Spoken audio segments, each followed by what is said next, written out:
Tawagan na. Ay pusang gala OMG, naman oh. nag-cancel si passenger. Lakas ng amats mo boy. Second time na yan ha.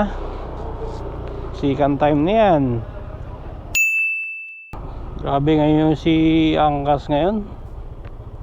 Tumala ng biyahe. Ang layo pa ng pick up ng passenger. Mampi-pick up lang po.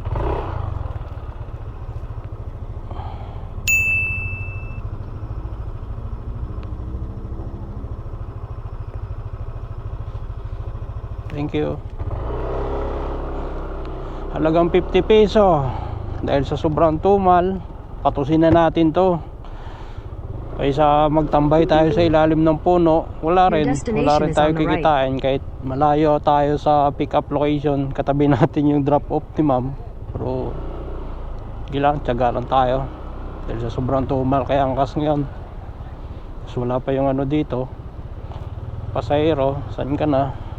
Oh my. Tawagan na. Ay pusang gala OMG, naman oh. nag-cancel si passenger. Lakas ng amats mo boy. Ang angas mo. Second time na yan ha. Second time na yan.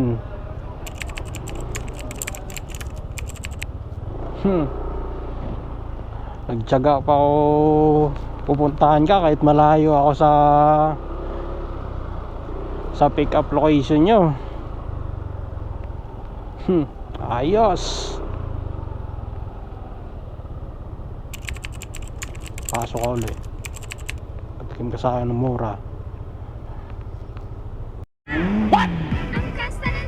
Kita mo pumasok. Kita nyo pumasok sa uli oh. Kita mong katarantaduhan nito. Makita lang kita, katikim ka sa akin ng salita na maganda. Tapos mo ako kansilan, tapos ngayon papasok ka uli. Bahala ka, ignore ka sa akin boy. Umay ka.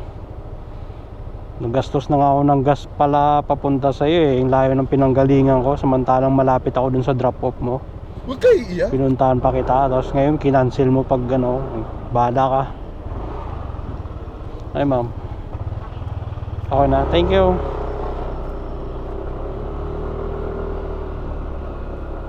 Checking on you haters got bad news. Real dog know I got an attitude. Too much talking in the chat room.